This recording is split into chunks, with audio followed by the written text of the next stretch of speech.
इकडे अकोल्यातील काँग्रेसचे उमेदवार अभय पाटील यांच्यावरती वंचितने गंभीर आरोप केले। डॉक्टर अभय पाटील यांनी भाजपकडे उमेदवारी अर्ज पाठवला होता। अभय पाटील यांचे आरएसएसशी घनिष्ठ संबंध असल्याचा आरोप वंचित आघाडीने केलेला आहे। अकोल्यामध्ये वंचितचे प्रकाश आंबेडकर विरुद्ध काँग्रेसचे उमेदवार डॉक्टर अभय पाटील अशी लढत होणार आहे।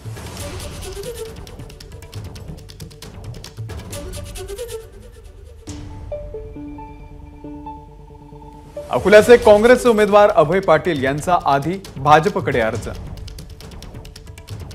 अभय पाटील आणि वडिलांचे आरएसएसशी घनिष्ठ संबंध। आम्हाला आश्चर्य वाटत नाही, कारण पटोलेंची पसंतच अशी आहे। चला हरकत नाही, आम्ही अभय पाटील यांना शुभेच्छा देतो।